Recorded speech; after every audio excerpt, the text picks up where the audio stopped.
Bonjour à toutes et à tous. Merci de votre participation au webinaire Mines et environnement de l'Université du Québec en Abitibi-Témiscamingue. Le webinaire d'aujourd'hui s'intitule « Évolution à long terme de la performance de la restauration ». Je me présente, Stéphanie Duchesne, directrice du service des communications et du recrutement à l'UQAT, et j'ai le plaisir d'animer ce webinaire aujourd'hui.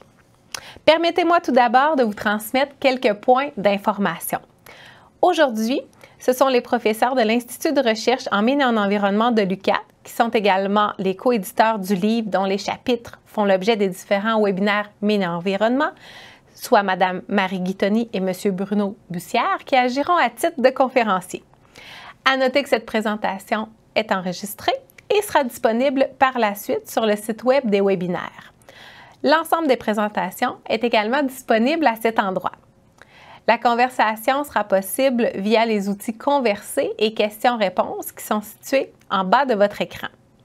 À noter qu'une période de questions d'environ 10 minutes est prévue à la fin de la présentation. Ainsi, j'invite dès maintenant le professeur Bussière à faire le mot d'introduction. Merci Stéphanie. Bonjour à tous. Bienvenue à ce 13e webinaire Mines et environnement tiré du livre Hard Rock Mine Reclamation from Prediction to Management of Acid Mine Drainage. Avant de débuter le webinaire comme tel, je vais vous faire une brève introduction ou une mise en contexte concernant et le livre et les webinaires. Donc, pourquoi on a écrit ce livre-là? Bien, ce livre-là, on l'a écrit parce que les connaissances disponibles sur la restauration des sites miniers, qui est une science qui est relativement jeune, là, étaient mûres pour être rassemblées et actualisées là, dans un seul ouvrage. Et pour qui on a fait ce livre-là? On l'a fait essentiellement pour les ingénieurs professionnels qui travaillent en géo-environnement dans le domaine de la restauration des sites miniers. Et on l'a fait également pour nos étudiants à la maîtrise et au doctorat qui avaient un besoin. Il y avait un besoin pour ces étudiants-là d'avoir un ouvrage là, qui met l'ensemble de l'information ensemble. Au niveau du parquis, qui a participé à la rédaction du livre? Ce sont 10 professeurs et chercheurs de l'UQAT et de Polytechnique Montréal. Vous avez une mosaïque là, de photos. Ces gens-là ont écrit ce livre-là avec une approche qu'on a appelée interdisciplinaire et intégrée, c'est-à-dire qu'on a tenté de briser un peu les silos. Ce sont évidemment des auteurs qui sont reconnus nationalement et internationalement au niveau autant à l'UQAT qu'à Polytechnique Montréal. Pourquoi nous avons voulu faire une série de webinaires? C'est pour transférer les connaissances qui sont contenues dans le livre en langue française. Ça fait d'élargir notre public cible. Nos webinaires, ils conjuguent en même temps les connaissances fondamentales et les connaissances pratiques et présentent également les dernières avancées scientifiques dans le domaine. Jusqu'à présent, là, vous le savez, on est rendu maintenant au 13e webinaire. Donc, il y a eu 12 webinaires qui ont été présentés et vous pouvez, pour ceux qui auraient manqué certains de ces webinaires-là, comme le mentionnait Stéphanie tantôt, ils sont disponibles sur le site web, sur un site web et vous pouvez accéder au contenu de chacun de ces webinaires-là. Aujourd'hui, le webinaire, c'est sur le dernier chapitre, le chapitre 14, qui s'appelle Évolution à long terme de la performance de la restauration. Je vais maintenant redonner la parole à Stéphanie pour qu'elle vous donne une petite biographie des deux auteurs qui vont présenter le webinaire. Merci, professeur Bussière. Donc, comme le mentionnait le professeur, bien, permettez-moi de vous en dire davantage sur le profil de nos conférenciers aujourd'hui. Le Dr Bruno Bussière est professeur titulaire à l'Institut de recherche en mines et environnement de l'UQAT, directeur scientifique de l'Institut de recherche en mines et environnement UQAT Polytechnique depuis 2012 et titulaire de la chaire de recherche industrielle CRSNG UQAT en restauration des sites miniers depuis 2015. Ingénieur minier, il est également titulaire d'une maîtrise et d'un doctorat en hydrogéologie et en environnement minier de l'École Polytechnique de Montréal. Ces expertises sont en lien avec la gestion et la restauration des sites d'entreposage des rejets miniers, incluant le contrôle du drainage minier acide et du drainage neutre contaminé, la modélisation numérique de l'écoulement en conditions non saturées dans les sols et les rejets miniers, la caractérisation des résidus miniers et des roches stériles, le traitement passif des eaux minières contaminées, ainsi que la prédiction de la qualité des eaux minières. La docteure Marie Guitoni est professeure chercheur à l'Institut de recherche en mines et environnement de l'UQAT depuis 2013. Biologiste de formation, elle est titulaire d'un diplôme d'études approfondies et d'un doctorat en biosciences de l'environnement de l'Université d'Aix-Marseille en France. Ses expertises sont en lien avec la végétalisation et la restauration des sites miniers, le reboisement et la renaturalisation des sites miniers, les interactions entre plantes, sols et matériaux miniers, ainsi que la prise en compte des effets des plantes sur la performance des systèmes de recouvrement utilisés en restauration minière. Je vous cède donc une excellente présentation. Professeur Bussière, je vous cède maintenant la parole. Merci Stéphanie. Donc aujourd'hui, comme on l'a mentionné, le webinaire porte sur le chapitre 14 du livre « Évolution à long terme de la performance des méthodes de restauration ». Je vais avoir le plaisir de présenter ce webinaire en compagnie de Marie. Une brève présentation du plan du webinaire. Après une brève introduction, on va parler des principaux paramètres qui peuvent influencer à long terme la performance des systèmes de recouvrement, des méthodes de restauration, de contrôle du drainage mini-acide. On parle des effets des changements climatiques, on va parler de l'évolution des propriétés des matériaux et on va parler de l'effet de la végétation. Les trois principaux paramètres qui peuvent affecter la performance à long terme des systèmes de recouvrement et les méthodes de restauration. Ensuite, on va vous présenter une approche méthodologique qui vise à intégrer ces paramètres-là qui évoluent dans le temps dans la prédiction de la performance à long terme. Bon, au cours des 30 dernières années, on a fait beaucoup de chemin là, sur la compréhension du fonctionnement des différentes méthodes de restauration. Dans le livre et les derniers webinaires, là, on vous a présenté en détail le fonctionnement de chacune de ces méthodes-là. Ce qu'on se rend compte, c'est qu'à court terme, on a maintenant les outils là, pour concevoir ces méthodes de restauration-là, puis on est capable d'atteindre des niveaux d'efficacité qui atteignent nos niveaux, là, les niveaux souhaités. Cependant, les recouvrements qu'on met en place pour contrôler la contamination des eaux, là, ils ne doivent pas être efficaces uniquement à court terme. Ils doivent être également efficaces à très long terme. On parle de plusieurs centaines d'années.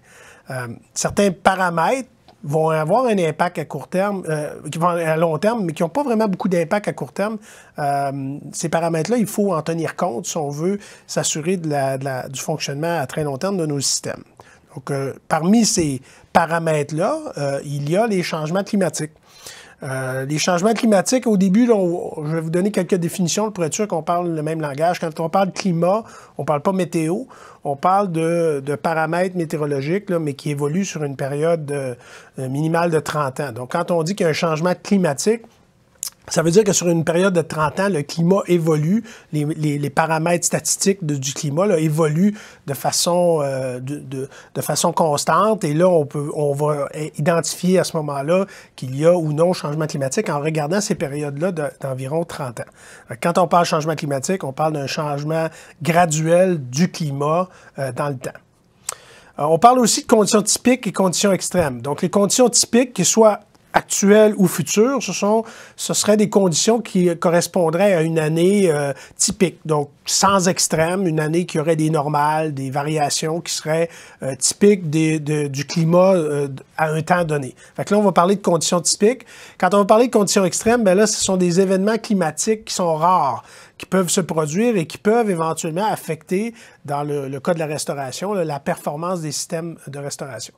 Donc, pour définir les conditions typiques et les conditions extrêmes, on va souvent utiliser des projections climatiques. Ça veut dire que on va se projeter dans le temps, on va utiliser des outils pour essayer de prédire quelles pourraient être les températures ou les conditions climatiques à plus long terme. Donc, il y a des hypothèses en arrière de ça. Ce sont des projections, ce ne sont pas des données réelles, ce sont des projections climatiques. Et on obtient ces projections climatiques-là avec des modèles climatiques. Les modèles climatiques, ce sont des codes numériques qui représentent le système Terre. Donc, toutes les interactions qu'il peut y avoir, les océans, la température, les gaz à effet de serre, tout ça est intégré dans des modèles climatiques. Il en existe une panoplie, là. Mais ces modèles climatiques-là vont nous permettre de se projeter dans le temps et d'obtenir des projections climatiques. Et les modèles climatiques vont utiliser des hypothèses, on le mentionnait tantôt, puis par rapport au changement climatique, l'hypothèse qui change le plus, c'est les scénarios d'émissions de gaz à effet de serre. Donc, plus il y aura de gaz à effet de serre, plus il va y avoir un effet radiatif dans l'atmosphère, ce qui veut dire que la température va augmenter en raison de cet effet de serre-là. Donc, les scénarios, il y a différents scénarios qui existent au niveau du forçage radiatif, là. Il y a des scénarios qu'on va appeler plus optimistes et des scénarios qu'on va appeler comme étant plus défavorables. Et là, j'ai une figure qui vous montre un peu, je vais tester mon crayon, là, qui vous montre un peu de quoi a l'air ces évolutions-là. Celle ici, c'est le scénario le plus pessimiste, c'est-à-dire qu'on prévoit qu'il va y avoir une augmentation constante de la production de gaz à effet de serre dans le temps, alors que le scénario le plus optimiste, ce serait celui-là, où là, on prévoit qu'il y aura une stabilisation et même une réduction constante dans le temps, de la quantité de gaz à effet de serre qui se retrouve dans l'atmosphère. Fait que vous voyez, quand on fait des projections climatiques, il faut choisir son scénario, il faut choisir son modèle, il y en existe plusieurs, pour obtenir éventuellement des projections climatiques d'un endroit donné sur la planète. Au Québec, on a fait le travail. Là, il y a des gens, là, les gens d'Ouranos sont des spécialistes au Québec dans les projections climatiques, qui ont fait une projection de ce que pourrait être le climat au Québec dans les prochaines années. Et là, je vous résume vraiment le plus brièvement possible les résultats obtenus par ces projections climatiques-là, par ces modèles climatiques. Pour le cas RCP, donc les fameux forçages radiatifs, le scénario 6 et le scénario 8.5, donc on est plus dans les scénarios qui sont défavorables, mais on prévoit une augmentation des températures moyennes annuelles, un allongement des périodes de sécheresse durant la saison estivale, une diminution du nombre de jours de gel par an, ainsi qu'un raccourcissement des périodes de gel, et ça, c'est particulièrement vrai dans le nord du Québec.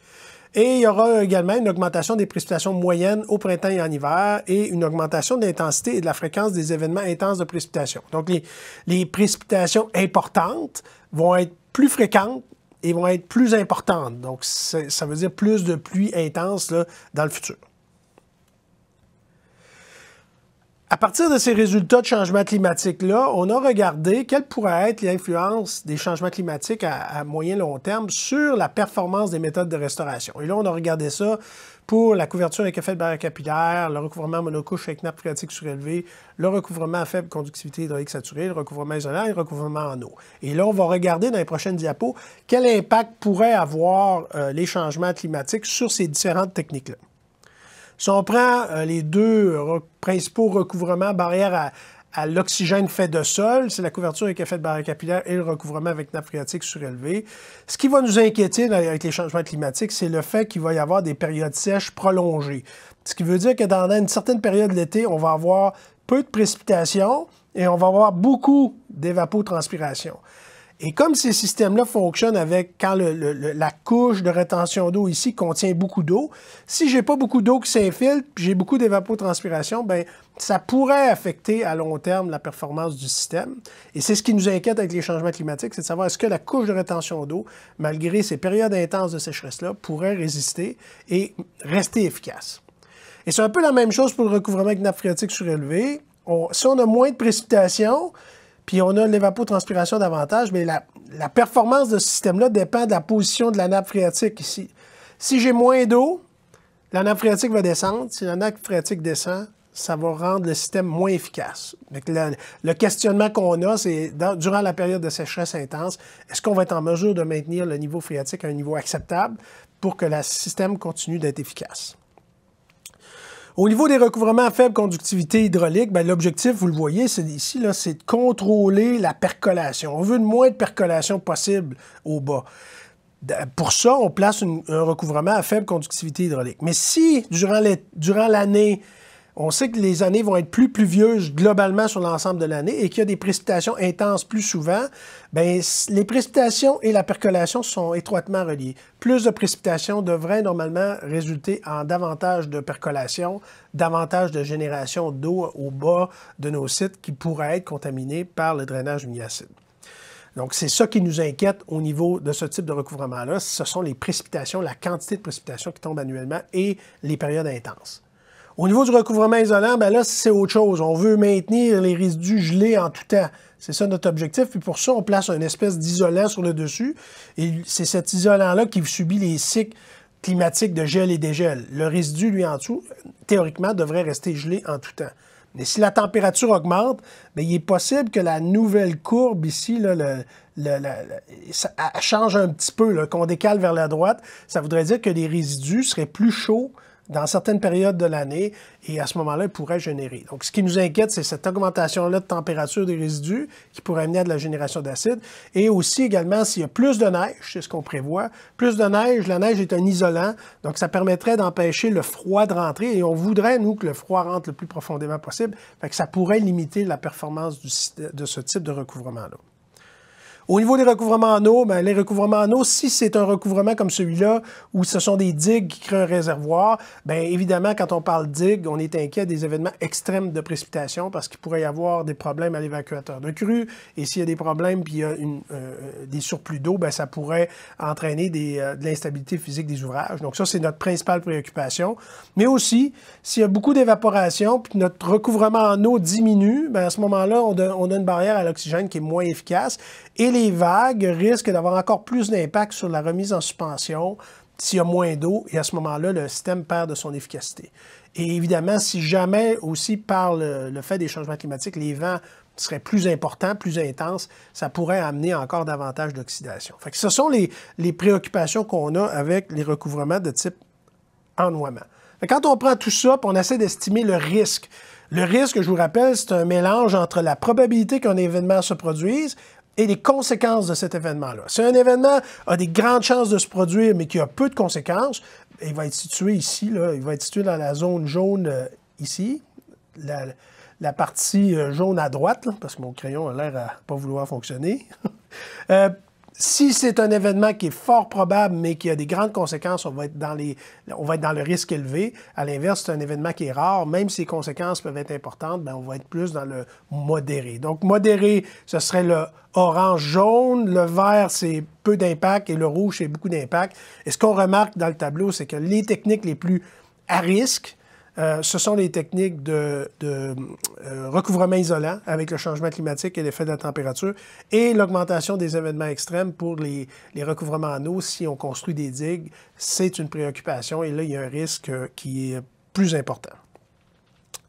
Voilà pour l'effet des changements climatiques. Maintenant, je vais passer à un autre phénomène qui pourrait affecter à long terme la performance des systèmes, c'est l'évolution des propriétés des matériaux. Il existe des phénomènes naturels qui peuvent changer les propriétés des matériaux. Quand vous faites votre conception, vous avez certaines propriétés de vos matériaux, vous vous attendez à ce que ces propriétés-là demeurent dans le temps. Mais si elles évoluent, ça pourrait affecter la performance parce que le matériel n'est pas celui que vous pensiez que vous aviez. Bon, un des phénomènes, ce sont les cycles de gel-dégel. Ce que vous voyez ici, c'est un phénomène qui est... Hop, j'ai entouré la mauvaise place. C'est un phénomène qui amène, durant la période de gel, il va y avoir un front de gel qui va se créer. Ce front de gel-là entraîne des suctions importantes. Donc, l'eau est attirée vers le front de gel. Donc, il se crée des lentilles de glace dans votre matériau. Et si votre matériau est plastique, ces lentilles de glace-là, ils ne se referment pas au printemps. Ils vont demeurer ouvertes et ça va changer les propriétés de votre sol. Et s'il y a certains sols qui s'auto-cicatrisent, mais d'autres qui ne le font pas, particulièrement les argiles plastiques, et à ce moment-là, la performance pourrait changer. Et vous avez des exemples ici, vous voyez, ça c'est la conductivité hydraulique saturée avec le nombre de cycles de gel-dégel. Vous voyez qu'il y a une augmentation significative avec les cycles de gel-dégel. On passe d'un matériau 10-10 à un matériau 10-8.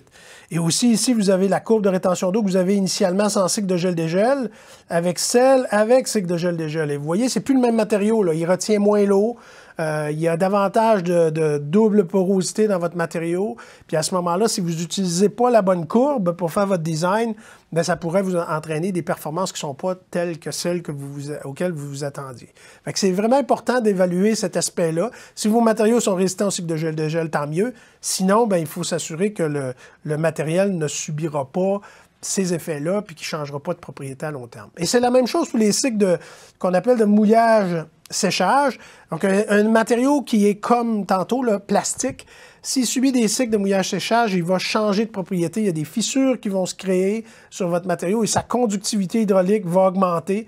Donc, vous n'aurez encore une fois pas le même matériau. C'est important de protéger vos matériaux qui sont susceptibles au cycle de mouillage-séchage, de les protéger afin d'éviter que les propriétés changent. Donc ça, c'est aussi un aspect important à s'assurer. Et si vous avez une augmentation des températures, des sécheresses durant l'été, il faut s'assurer que votre système de protection pour ces matériaux-là continue de faire le travail. Dernière propriété, j'en ai deux autres. Là. Une, ça, c'est quand vous travaillez en conditions nordiques, vous avez utilisé des matériaux très grossiers, par exemple des stériles. Mais il faut s'assurer que le fait qu'il y ait des cycles de gel-dégel, ça ne vient pas fracturer votre roche en particules plus fines, ce qui fait qu'à très long terme, votre matériau évolue, il passe d'un matériau grossier à un matériau grossier avec particules fines, et ça peut changer son comportement. Il y a toutes sortes d'approches qui existent. Là, sur les travaux de Vincent Boulanger-Martel ici là, ont parlé de ça, mais il existe différents tests pour s'assurer que le matériau n'évolue pas trop à long terme lorsque vous utilisez des matériaux très grossiers dans des conditions arctiques. Le dernier paramètre pour moi là, que je vais traiter aujourd'hui, c'est les teneurs en soufre résiduel, donc les teneurs en sulfure résiduel. C'est-à-dire qu'au cours des dernières années, on a démontré que les résidus miniers et les stériles miniers non réactifs ou peu réactifs peuvent être utilisés dans les recouvrements. Ça, c'est l'exemple d'une utilisation dans une CEBC. Vous avez un résidu ici là, qui est faiblement sulfureux. Il ne génère pas d'acide, mais il contient un peu de sulfure. Ce qui se produit, c'est quand l'oxygène veut migrer à travers ça, bien ici, en plus d'être stoppé par la quantité, le haut degré de saturation, il y a une partie de l'oxygène qui est consommée par les sulfures résiduels. Et ça dure un certain temps. Vous avez ici une représentation. Ça, c'est quand j'ai aucun sulfure, et ça, c'est quand j'ai un sulfure. Vous voyez la différence entre les deux?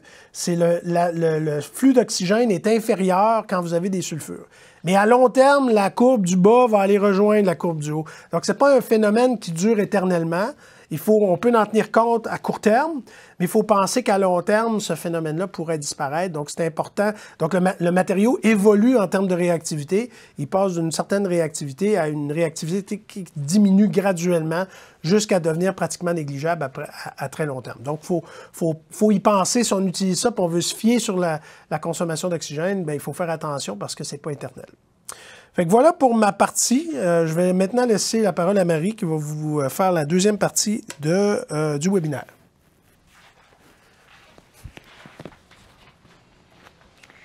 Bonjour à toutes et à tous. Alors, donc Bruno a parlé de l'évolution des propriétés des matériaux. Moi, je vais continuer sur ce sujet, mais en regardant avec vous l'effet de la présence de plantes sur l'évolution des propriétés des matériaux. Sur un site restauré, lorsqu'un écosystème se développe, eh bien, cela va engendrer des modifications des propriétés des matériaux de recouvrement par rapport aux valeurs de ces propriétés au moment de la construction et au moment du design. Il est donc important pour maintenir la performance à long terme de considérer les systèmes de recouvrement comme des systèmes dynamiques qui ont des liens avec la végétation et le fonctionnement de l'écosystème. La présence de végétation sur des systèmes de recouvrement va être le premier maillon qui va permettre le développement d'un écosystème. Une fois les plantes présentes, elles vont engendrer la mise en place de processus biologiques, notamment un enrichissement en matière organique, de la bio-intrusion, de la bioturbation. Et ces processus biologiques vont être à l'origine des modifications des propriétés des matériaux. Sur ce schéma, vous voyez à gauche, ici, la représentation schématique d'un matériau grossier de type sable.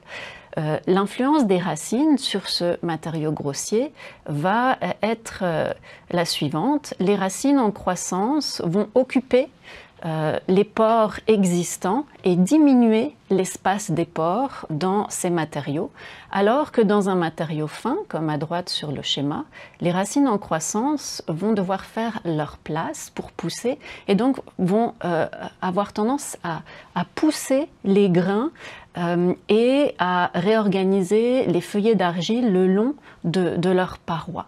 Ces racines vont créer des pores dans les matériaux fins. Cette réorganisation de la porosité dans les matériaux fins et grossiers va affecter le contrôle du mouvement des fluides dans les matériaux de recouvrement, ce qui va pouvoir influencer la performance. Également, les racines, lorsqu'elles meurent, vont se décomposer et cette décomposition va créer des pores de forme tubulaire et continue qui vont aussi changer le mouvement des fluides, donc de l'eau et des gaz dans le matériau. La présence de racines vivantes et mortes va attirer des micro-organismes dans le sol, on parle de bactéries et de champignons, qui vont participer aussi à toute la structuration des matériaux de recouvrement. Ces organismes aussi, que ce soit les racines, les champignons ou les bactéries, vont réaliser la respiration cellulaire, ce qui va engendrer une consommation d'oxygène dans les matériaux de recouvrement. Dans un matériau fin, comme c'est le cas d'une couche de rétention d'humidité, d'une CEBC, la présence de racines, la colonisation racinaire, peut engendrer une augmentation de la conductivité hydraulique mesurée, comme vous le voyez sur le graphique. Cette conductivité hydraulique saturée peut augmenter avec la densité de longueur de racine, qui est la longueur de racine par volume de sol, pour les racines de diamètre supérieur à 0,5 mm. C'est important de considérer le diamètre des racines, car c'est lui qui contrôle la formation de macropores dans les matériaux fins et donc la conductivité hydraulique saturée.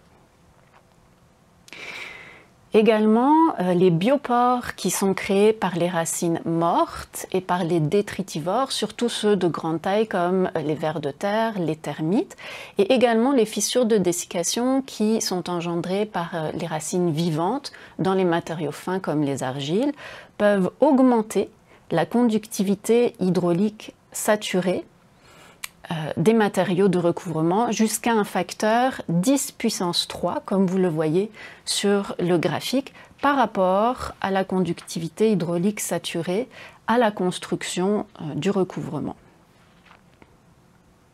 Également, les travaux d'Alex Proto et collaborateurs ont montré à travers des tests de consommation d'oxygène sur la couche de rétention d'humidité de la CEBC du site Lorraine, 17 ans après construction, une relation positive entre la consommation d'oxygène exprimée par un coefficient de réactivité Kr et la longueur de racine par volume de sol, ou RLD, dans la couche de rétention d'humidité de la CEBC. Cette consommation d'oxygène qu'on peut appeler biologique a permis de diminuer les flux d'oxygène calculés qui se rendent jusqu'aux résidus réactifs sous la CEBC de 0,5 à 76 grammes par mètre carré par année. Il est à noter que cette consommation d'oxygène biologique est durable au cours du temps, à la différence de celle qui est associée à l'utilisation de résidus faiblement sulfureux dans les barrières à l'oxygène, qui va s'épuiser avec le temps. On vient de voir donc que la colonisation racinaire avait des effets potentiellement importants sur les propriétés des matériaux de recouvrement, mais la végétation a également d'autres effets importants qui peuvent affecter la performance des recouvrements. La végétation affecte notamment le bilan hydrique des recouvrements. Cette végétation peut changer plusieurs composantes du bilan hydrique, notamment elle va augmenter la transpiration, augmenter également l'interception des précipitations. Elle va diminuer l'évaporation, le ruissellement et le stockage. Et elle peut avoir un effet dans les deux sens sur l'infiltration de l'eau dans le sol et la percolation vers la nappe phréatique. Sur cette figure, on peut voir que l'utilisation d'une végétation appropriée sur des systèmes de recouvrement peut permettre d'augmenter l'évapotranspiration du système de recouvrement. cet effet d'augmentation est plutôt favorable pour la performance de recouvrement de type barrière à l'eau. Cependant, avec ce qu'on a vu précédemment sur l'évolution des propriétés des matériaux liés à la colonisation racinaire, à long terme, il pourrait y avoir aussi un effet de la végétation sur l'augmentation de l'infiltration et de la percolation qui pourrait être négatif pour la performance, donc à considérer. Également, la colonisation racinaire va affecter la composante stockage, surtout pour les matériaux fins, des barrières à l'oxygène par exemple, comme montré sur le graphique que vous voyez. On se trouve dans la couche de rétention d'humidité de la couverture à effet de barrière capillaire du site Lorraine, dans les 10 premiers centimètres, et on a trouvé une relation négative entre le degré de saturation de cette couche de rétention d'humidité et l'intensité de la colonisation racinaire exprimée en longueur de racine par volume de sol. Cette diminution du degré de saturation et du stockage dans la couche de rétention d'humidité peut affecter négativement la performance de la CEBC. L'effet de la végétation sur les composantes évapotranspiration et stockage peut être pris en compte dans les modèles numériques d'hydrogéologie non saturée qui sont utilisés pour concevoir les systèmes de recouvrement et évaluer leur performance. 3 principaux paramètres peuvent être utilisés comme paramètres d'entrée de la végétation dans ces modèles. Le premier, c'est l'indice de surface foliaire, ou LAI, qui est la surface totale de la face supérieure des feuilles par unité de surface du sol et qui sert à calculer la quantité d'eau transpirée au niveau du feuillage. Le deuxième paramètre, c'est la profondeur maximale d'enracinement, qui permet de visualiser ou de prendre en compte le pompage d'eau par les racines jusqu'à la profondeur maximale de présence des racines dans le sol. Et le dernier paramètre, c'est la densité de longueur racinaire, RLD, qui est la longueur totale de racines par unité de volume du sol et qui va être exprimée selon la profondeur dans le profil du sol jusqu'à la profondeur maximale et qui permet de distribuer la quantité d'eau pompée par les racines dans le profil de sol. Sur cette diapositive, vous voyez un modèle conceptuel qui représente la prise en compte des effets de la végétation dans les modèles numériques d'hydrogéologie non saturée. La première étape que le modèle va réaliser grâce à l'indice de surface foliaire, c'est de calculer la transpiration potentielle qui va être associée à la végétation présente sur le recouvrement sous forme d'un puits, donc d'une quantité d'eau qui va se trouver dans un puits. Ensuite, cette quantité d'eau va être soustraite de la composante stockage au niveau du sol. Elle va être soustraite jusqu'à la profondeur maximale des racines et distribuée dans le profil de sol en fonction du RLD à chaque profondeur considérée. Donc on peut prendre en compte l'effet de la végétation sur le bilan hydrique dans la modélisation et l'évaluation de la performance des recouvrements grâce au modèle. Cependant, cette prise en compte n'est pas évidente. Pourquoi? Parce qu'on a une grande variabilité au niveau spatial, au niveau temporel de la végétation sur les sites restaurés. Notamment à cause d'un processus qui est connu en écologie sous le nom de succession végétale, qui est représenté sur la diapositive et qui décrit l'évolution de communautés de plantes successives sur des sols minéraux après perturbation, donc par exemple après exploitation minière. Et cela peut mettre plusieurs centaines d'années avant d'atteindre une végétation finale, stable, sur les sites restaurés. Par exemple, sur le site Manitou, le parc à résidus qui a été restauré avec une nappe phréatique surélevée combinée à une monocouche de résidus miniers, 10 ans après végétalisation avec une communauté de plantes agronomiques, herbacées, est colonisé par des arbustes, des saules, et on sait que ce site est entouré d'une forêt boréale. Donc c'est le processus de succession végétale. La distribution des espèces de plantes va également évoluer sous l'effet des changements climatiques à long terme. On s'attend à une migration des espèces de plantes du sud vers le nord, comme illustré sur les cartes que vous avez à l'écran pour le pin gris. Le processus de succession végétale que je vous ai décrit repose sur une colonisation préférentielle de microsites favorables pour chaque espèce.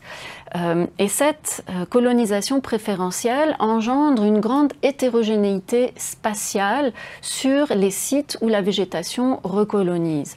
Par exemple, pour le site Lorraine, donc restauré avec une CEBC au Témiscamingue, et un site qui est entouré de forêts boréales, forêts mixtes, pardon, comme vous le voyez sur la photo.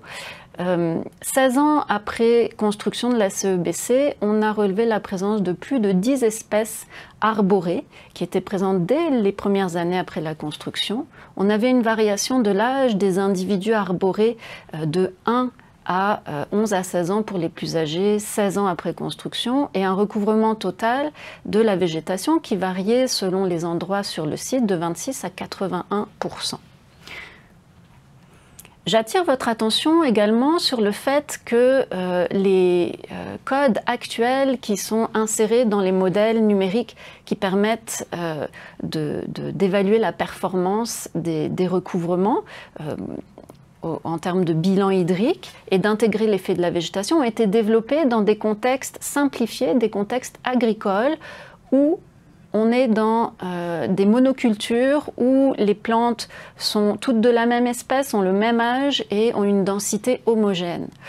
Il va y avoir du travail à faire pour développer des codes qui vont tenir compte du contexte réel de nos sites restaurés, recolonisés par la végétation, où on a une hétérogénéité importante de la végétation en termes d'espèces, d'âge et de densité.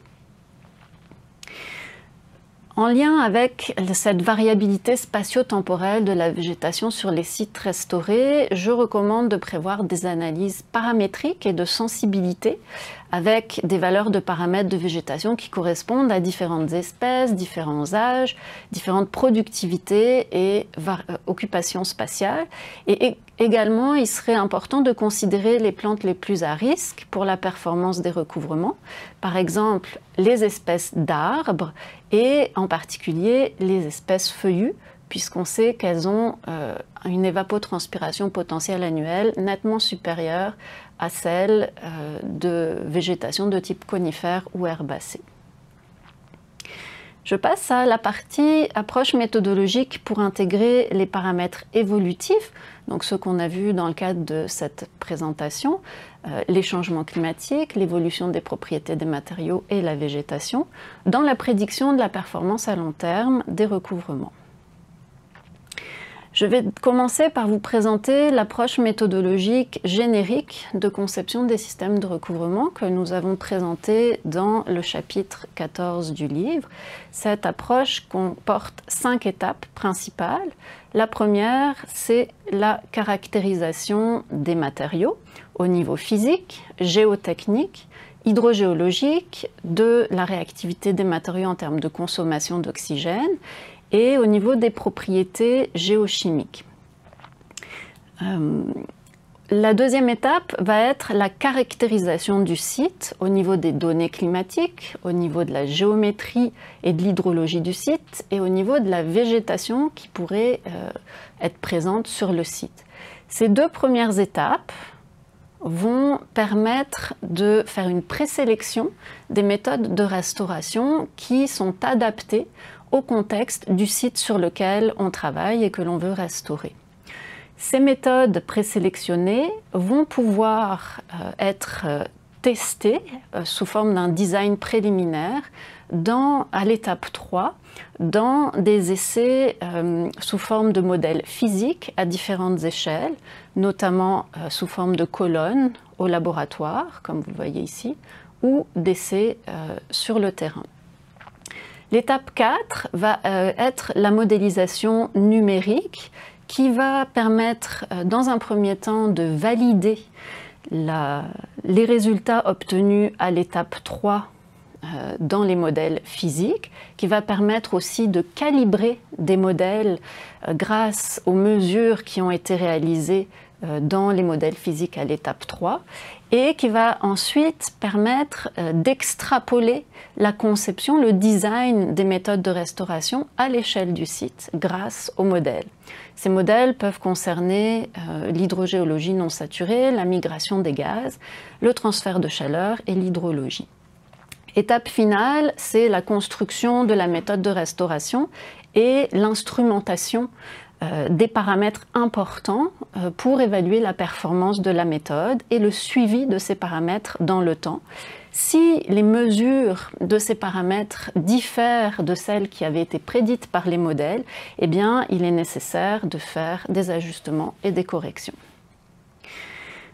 À la première étape de cette approche générique de design, au niveau de la caractérisation des matériaux, il va être important de considérer l'évolution potentielle de ces propriétés à cause des cycles de gel-dégel, de mouillage-séchage, à cause des effets des racines et la perte éventuelle de durabilité des matériaux. Tout ça pour présélectionner des méthodes de restauration qui tiennent compte de cette évolution potentielle des propriétés des matériaux. À la deuxième étape, caractérisation du site, il va être important d'obtenir les données climatiques typiques et extrêmes projetées pour la région où se trouve le site sur lequel on travaille et également de déterminer quelle est la communauté de plantes à long terme qui sera probablement présente sur le site à restaurer en tenant compte des changements climatiques et également de l'hétérogénéité qu'on a décrit précédemment. Et pour cette végétation probablement présente à long terme, on va aller chercher les valeurs des paramètres de végétation que l'on peut insérer dans les modèles pour intégrer à l'étape 4 l'effet de cette végétation long terme sur le bilan hydrique des recouvrements. À l'étape 3, validation préliminaire de la performance, on va intégrer les données climatiques dans les conditions frontières des essais en colonne et il va être important aussi d'inclure la présence de végétation dans les essais sous forme de modèles physiques, que ce soit au laboratoire et sur le terrain. À l'étape 4 de modélisation numérique, eh bien, on va utiliser les données climatiques projetées typiques et extrêmes comme conditions frontières des modèles. On va pouvoir utiliser aussi les paramètres de végétation comme le LAI, le RLD et la profondeur maximale des racines.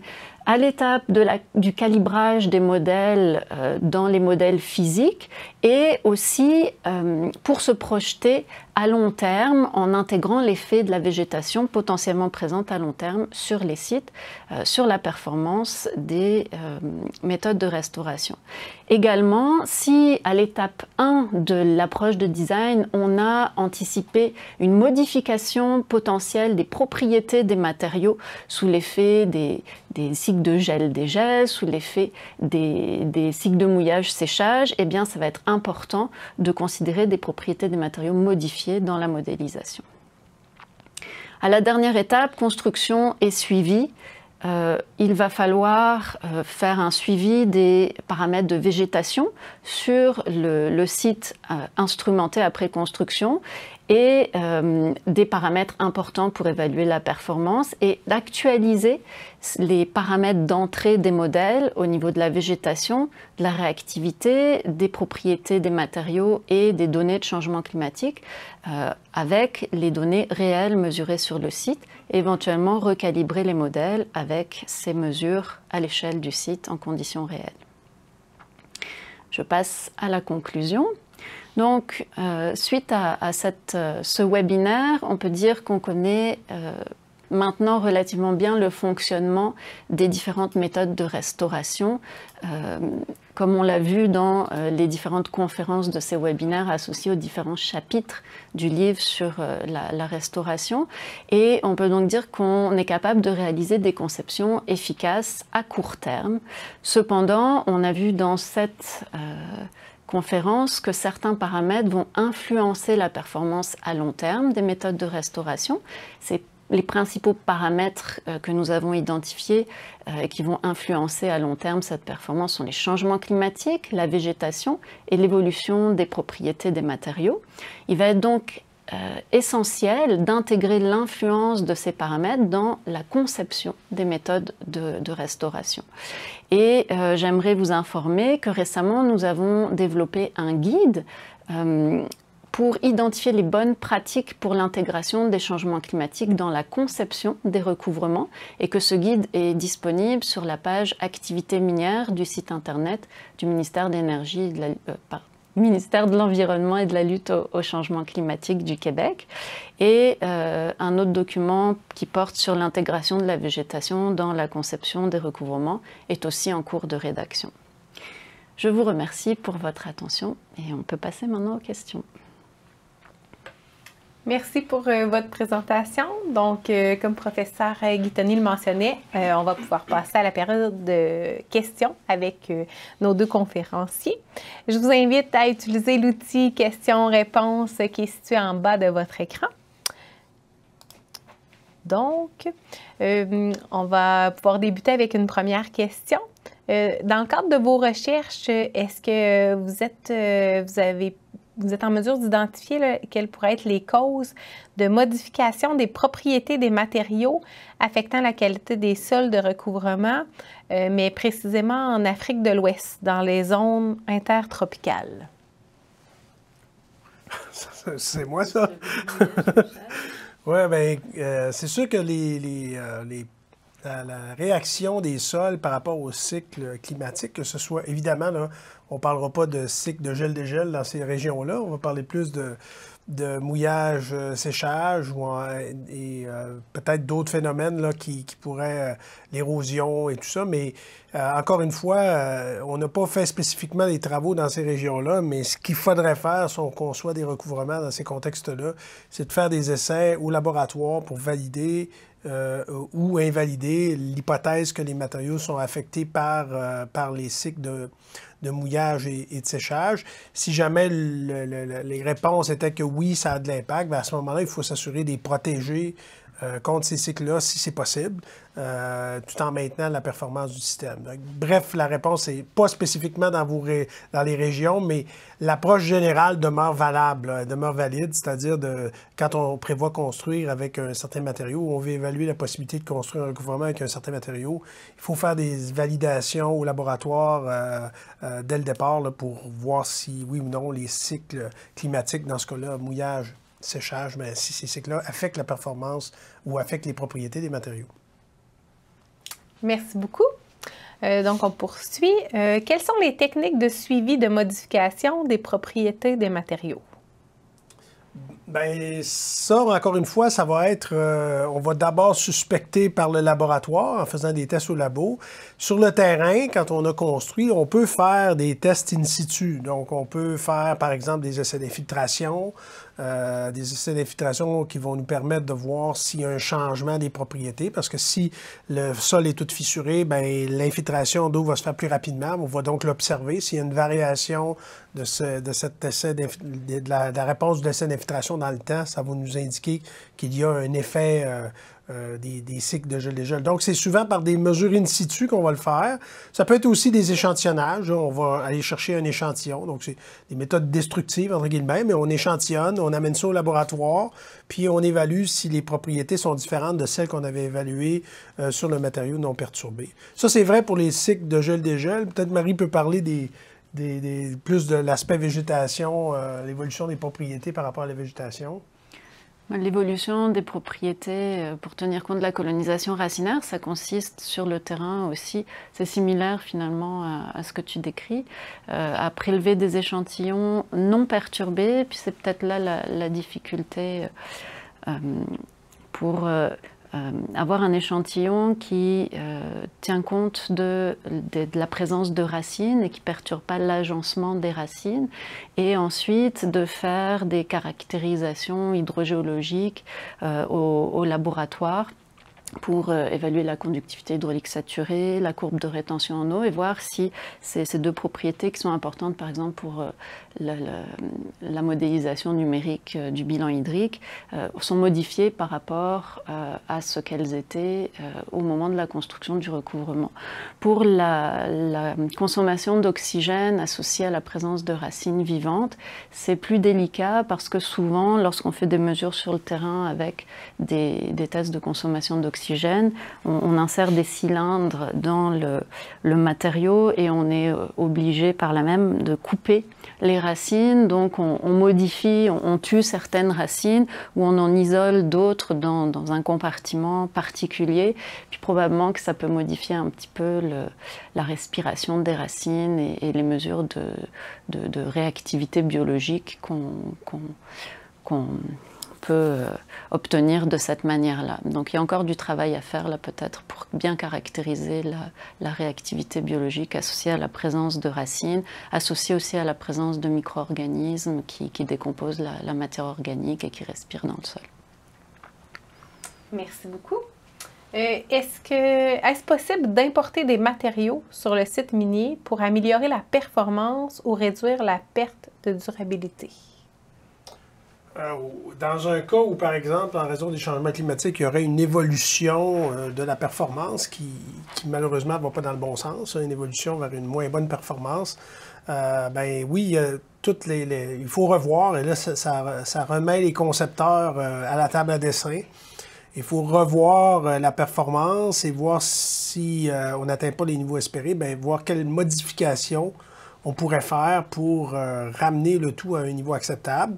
Ça peut être par l'ajout de matériaux supplémentaires, ça peut être par des modifications au site, par exemple pour remonter la nappe ou autre. Mais bref, à ce moment-là, il y a tout un travail à faire au niveau de la conception. Et par la suite, bien, ça pourrait arriver qu'il faut ramener des matériaux, modifier le scénario. Mais encore une fois, ça va être très, très spécifique à chacun des cas. Donc, il n'y a pas de règle générale, mais chaque cas doit être réanalysé et on doit voir quelles sont les options pour ramener la performance au niveau escompté. Merci beaucoup. Donc, une question un peu plus générale. Quelle est l'influence de l'exploitation des mines sur les eaux souterraines? Bien, premièrement, il y a différents types de mines. Il y a la mine à ciel ouvert, il y a la mine souterraine. Mais dans tous les cas, une mine, c'est un gros puits. C'est-à-dire qu'on doit créer un cône de rabattement. Donc, chaque côté, on doit rabattre la nappe pour pouvoir exploiter, parce que je dis toujours qu'on n'exploite pas en sous-marin. Hein. Donc, il faut enlever l'eau d'abord, et ensuite, on y va avec nos machineries.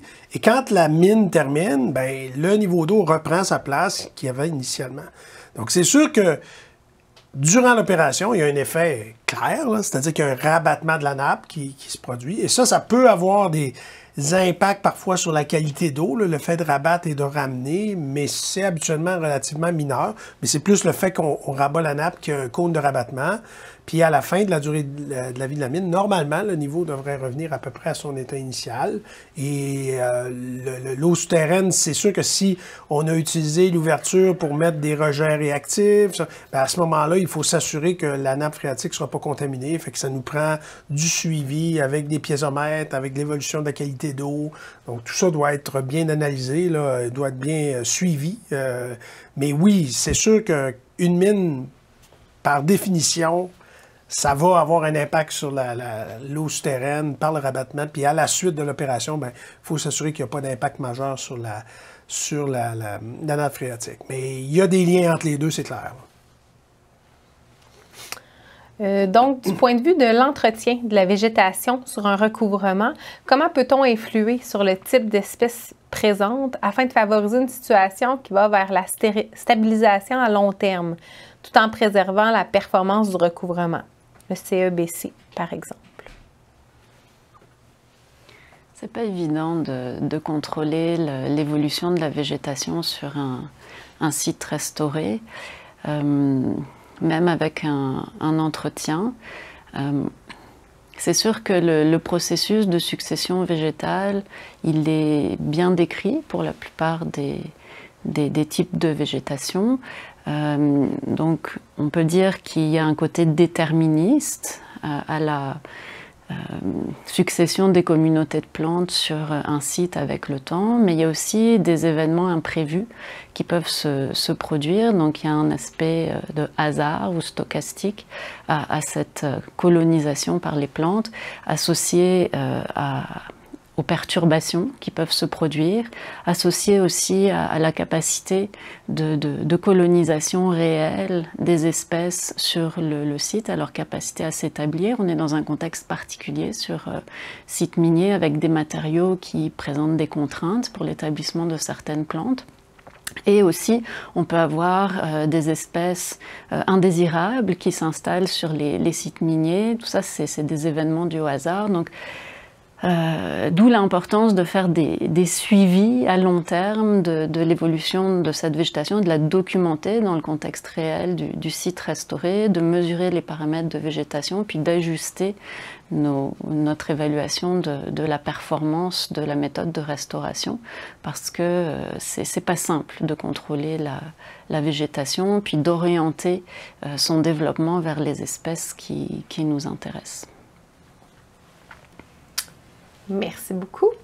Pouvez-vous nous donner un exemple d'événement climatique extrême à considérer pour un recouvrement isolant? Oui. Le recouvrement isolant, c'est un recouvrement qui vise à maintenir gelés en tout temps les résidus miniers. Évidemment, la façon simple, parce qu'on retrouve dans la littérature différentes approches qui ont été proposées, la façon simple, c'est de prendre une année typique, mais une année la plus chaude observée, par exemple, dans les 100 dernières années, soit des projections climatiques ou encore des valeurs réelles.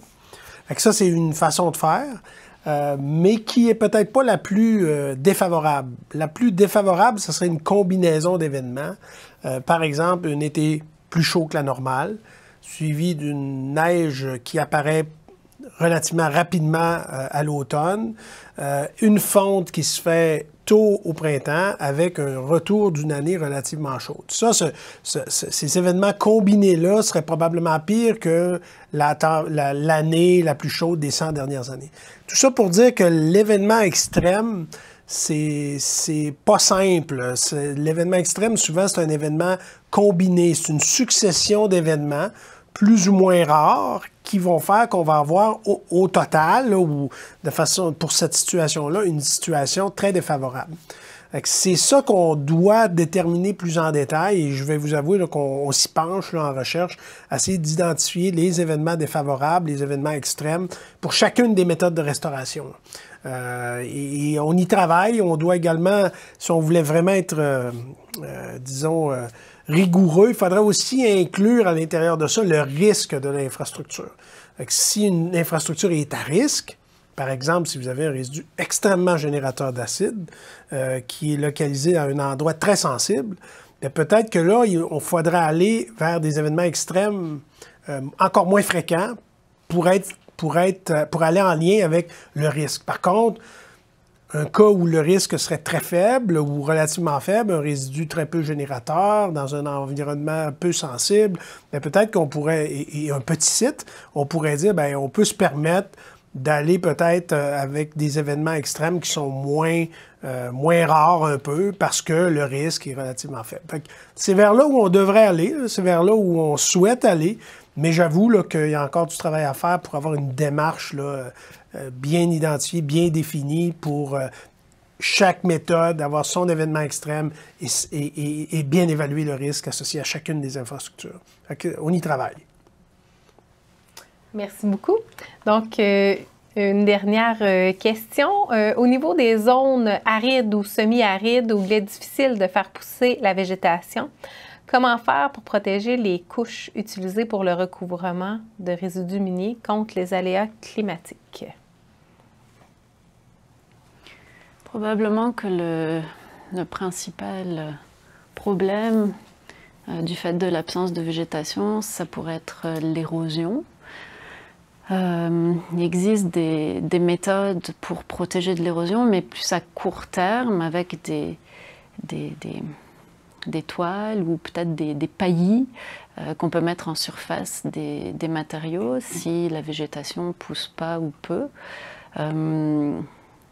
À part ça, à plus long terme, c'est un défi. Oui. De plus en plus, les gens en climat aride travaillent sur, ils appellent ça en anglais le landform, là, le paysage ou la configuration du paysage, si vous voulez. On essaie d'aller vers des configurations plus naturelles qui réduisent les risques d'érosion. Il y a beaucoup de travail qui se fait là-dessus, surtout, c'est valide aussi pour nous en conditions humides, mais on a vu surtout ces travaux-là être proposés en conditions sèches, en conditions arides et semi-arides. Ça peut être une façon de réduire, par exemple, l'érosion, comme mentionnait Marie. Peut-être aussi mettre un matériau avec une capacité d'infiltration importante en surface pour éviter l'érosion, et puis peut-être protéger les couches de recouvrement qui sont en dessous des variations de surface, justement, au niveau température, humidité, etc. Mais c'est clairement un défi, là, lorsqu'on n'a pas de végétation, de contrôler l'érosion. Puis c'est clair que dans les climats semi-arides et arides, c'est plus à risque. Mais il faut essayer de bien analyser ça, trouver des façons, mais sans nuire à la performance, parce que parfois on veut régler un problème et on en crée un nouveau. Là. Il faut bien analyser ça. Mais il y a des options, il y a des solutions. Mais c'est clairement un défi en conditions arides, là, ces aspects d'érosion, puis le fait que souvent les précipitations sont très intenses sur des courtes périodes. C'est des zones où l'érosion peut être importante. Donc, il y a une préoccupation là, clairement à avoir. Là. Merci beaucoup. Donc, c'est ainsi que se termine notre période de questions aujourd'hui. Pour toute question supplémentaire, vous pouvez les faire parvenir par courriel à l'adresse qui s'affiche à l'écran. Un suivi sera fait dans les meilleurs délais.